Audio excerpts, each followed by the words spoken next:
guys, today I'm back with another Oily Skin Diaries review. Today we're going to be putting an Instagram famous, super hyped up foundation to the test, and I'm incredibly curious to see how it's going to hold up on my oily face. It's the Huda Beauty Faux Filter Foundation. This just launched on Sephora. It actually just showed up at my door. That's why when I tell you what time it is in a little bit, you're going to notice it's a little bit later in the day, but when Huda comes knocking, I had to answer the door. I definitely want to do a wear test. There's no point in me just showing you the application and turning my camera off. So I'll show you how it wears throughout the day, flash photo test, all that good stuff, and I will have timestamps linked down below if you want to skip forward to a certain portion of the review, but let's go ahead and get started. So this foundation, as I mentioned, just launched on Friday. I purchased mine from the Sephora website using my Ebates, of course. I will link to that down below, but it retails for $40 American, 52 Canadian, so definitely getting up there in price. You are, however, getting just slightly more than the average size of a foundation, so you're getting 1.18 fluid ounces in here. The average foundation is 1 fluid ounce, so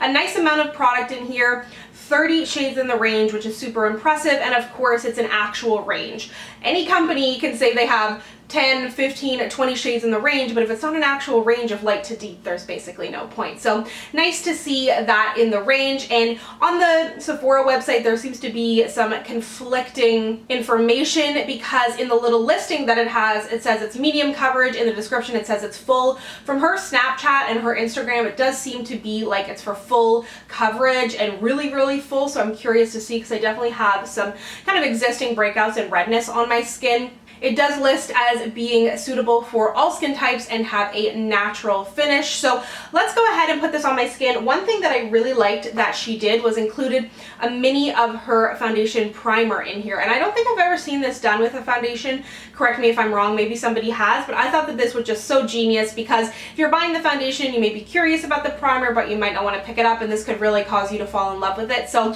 I am going to prime this half of my face. So this is the foundation primer. It seems to have like a lotiony kind of texture. Oh, I took out way too much. It has a bit of a floral scent as well. So if you're sensitive to scents, it's not like a powdery floral, but it is definitely quite scented. So I feel like you could definitely get a couple uses out of that primer pack, which is nice too, because I hate when you get a sample and you can only use it once. But I wanted to mention that just looking at the ingredients, the fourth ingredient here is shea butter. I have super oily skin, so I'm really scared. So I've let the the primer set a little bit on my skin, and I'm going to be using a brush for this to try and get as much coverage as possible. I'm using my e.l.f. Ultimate Blending Brush, which is one of my favorite brushes, and this foundation does have a pump, which I forgot to mention.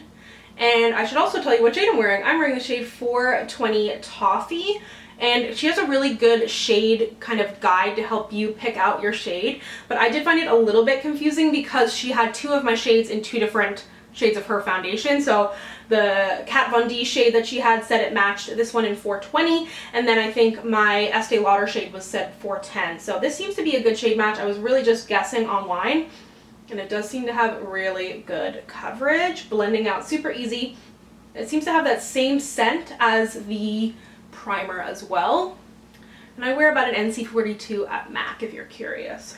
This looks really good so far, so let me just take the last little bit. I had one full pump, which it doesn't pump out a ton of product, which I really appreciate, and I'm just going to build it up on my cheeks because that's where I have the most issues, but I'm not going to build it up anymore. Let me know if you plan on trying this. I just feel like every launch that comes out lately is like more and more hyped up than the last, and I just get so caught up in the excitement.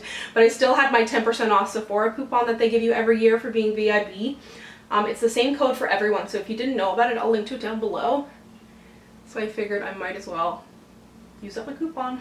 I have given the foundation a few moments to set, and I think it looks amazing. It has a medium to full buildable coverage. I have 2 pumps in total on my face and kind of built it up just slightly more on my cheeks where that's my trouble area, but I barely put any on my face or sorry, on my forehead or my chin or even my nose.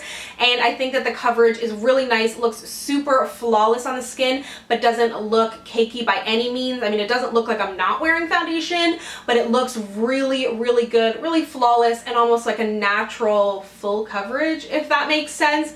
I have some glow to my skin, but I'm going to be powdering that down. But if you do have more normal to dry skin, that's something to consider because it definitely looks really, really beautiful. But because I have oily skin, I got a powder. I powder just about anything anyways. It blended out really easy. I feel like the color match is good. I still can, however, smell it on my face, so that's something to be noted. And as for primed versus unprimed, I think the primed side looks slightly more flawless, but I still think that the side without any primer looks really good. So far I'm impressed. I'm gonna go ahead and put on the rest of my makeup now, take some photos, and I will check back with you. I have the rest of my makeup on now, and things look really good. I'm super happy so far, especially now that I've powdered it down, because any kind of natural glow to me is a little bit dangerous.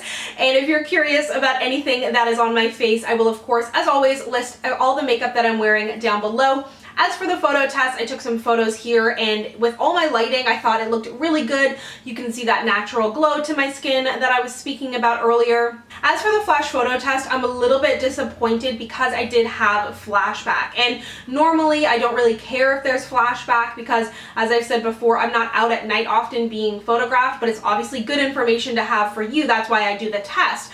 But I'm a little bit disappointed in this one just because I feel like it's an Instagram brand kind of, or that's where it started, and not everyone's using flash photo for Instagram, but obviously the selfie thing and all that, I just would expect it to perform better in a flash photo test. It's called the Faux Filter Foundation.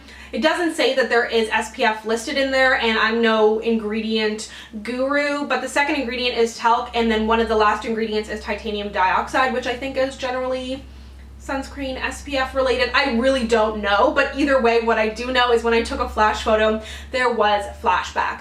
To me, as I mentioned, it is disappointing. It's not the end of the world. Definitely something to note though, because I feel like this is one of those foundations that you would expect to put on, take a flawless photo no matter what. So just be aware. Anyways, I'm gonna go ahead about my day, and I will check back with you in a couple hours. It is currently 2 p.m., so I'll check back with you in a few. It's time for a check-in while there's still some natural light. It's starting to get dark. I've had the foundation on for about 4 hours now. Definitely starting to see some shininess. This is highlight. Shininess coming through. And I wanted to also mention that I have a blog post linked down below with foundation swatch comparisons if you're trying to compare to some of like more popular shades. But so far it looks really good. I could definitely smell it for about the first 30 minutes when I was outside, but now that's kind of subsided. Otherwise, I don't feel like it's oxidized. It's not breaking up on my skin. It doesn't look incredibly greasy. So I'm going to actually blot, and I realized I don't have any blotting things in front of me, so hold on. Okay, we are back. Time to blot a little bit. Doesn't seem to be a ton of transfer. And like I mentioned, I'm super oily, so I have to blot no matter what, essentially. So a little bit of powder. Everything that I'm using will be linked down below. But otherwise, it looks really good, so I will check back with you guys at the end of the night. Here we are at the end of the day, and I gotta say, I'm pretty impressed. Things look really good. I'm gonna do just a light powder. In reality, I'm actually going to bed after this, so it doesn't really matter. But I do want to see how it powders. I feel like when I blotted and powdered earlier today, everything looked a lot more refreshed. I will say it doesn't look as smooth on my skin as it did in initial application, but it still does look really good. And I feel like the primed side versus the unprimed side both held up quite well. I was almost expecting the primed side to not fare as well on my skin because it did have some quite moisturizing ingredients in there, but it held up nicely on the face. And it did make a nice smooth base, but overall I didn't find a huge difference in the sides. I don't feel like it has oxidized on my skin, and I don't feel like it has patched away or anything like that. My highlight and everything is still quite in place, which is really important when you have oily skin. A lot of the time anticipating and expecting oil is kind of a given, but when it comes to things patching off, transferring really badly, that's kind of where I judge a foundation. So it held up really well there. I will also say I was kind of thinking about the flash photography thing, and I remember like the Estee Lauder Double Wear. I know a lot of people had issues with that. I don't have issues with it, so I don't know. I kind of feel like it's not a thing that's personal, but maybe it is. Let me know how your experience with this foundation has been. Let me know if you have dry, normal, combo skin, oily, and we can kind of chat about it in the comments, because everybody always has a very different experience with foundations. It's kind of like mascara or any makeup item for that reason. It's very personal, and this is just, you know, my opinion and my experience, but overall I gotta say I am quite happy with the results. So the only real downfalls of this foundation for me are the scent. It definitely did linger on my skin.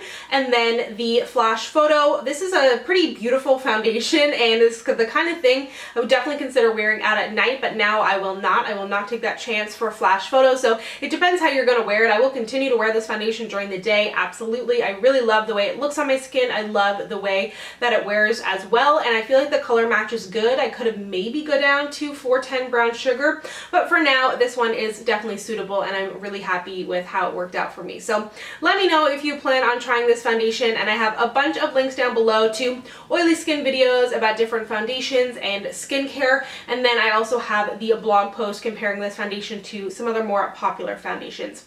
Thank you so much for watching. If you'd like to connect with me, you can find me on Instagram, Twitter, and Snapchat at SamanthaJaneYT, and I'll see you guys next time. Bye!